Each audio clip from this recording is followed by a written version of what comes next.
যেদিন বাসায় এই নাস্তাটা তৈরি করি সেদিন না আমি অনেকটা রিল্যাক্সে থাকি, কারণ চুলা জ্বালাতে হয় না, বাড়তি কোনো ঝামেলা পোহাতে হয় না। আপনার হাতে যদি 5-10 মিনিট সময় থাকে আপনি খুব ইজিলি নাস্তাটা তৈরি করে ফেলতে পারবেন। তো এর জন্য যেটা করতে হবে, প্রথমে একটা বোলের মধ্যে নিয়ে নিলাম পেঁয়াজ কুচি, টমেটো কুচি, কাঁচামরিচ কুচি, গাজর কুচি, শসা কুচি। এরপর এর মধ্যে দিয়ে দিচ্ছি 1 পিস আচার। এখানে আমি আমের আচার নিয়েছি, আপনারা যে কোনো ধরনের আচারই দিতে পারেন, সমস্যা নেই। দিয়ে দিলাম স্বাদ মতো কিছুটা লবণ, সামান্য একটু সরিষার তেল দিয়ে ভালো করে হাত দিয়ে কষলে মেখে নিতে হবে।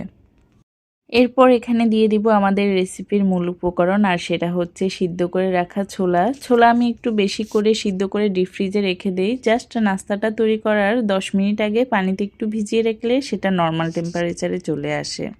ছোলাটাকে ভালোভাবে মেখে নিয়ে 5-10 মিনিটের মতো রেখে দেব। শসা টমেটো থেকে কিছুটা পানি ছেড়ে দিয়ে ছোলাটা একটু মাখা মাখা হবে। খাওয়ার আগে উপরে কিছুটা বারবিকিউ চানাচুর অথবা আলু ভুজিয়া ছড়িয়ে পরিবেশন করব। আপনার বাসায় একবার হলেও ট্রাই করে দেখবেন।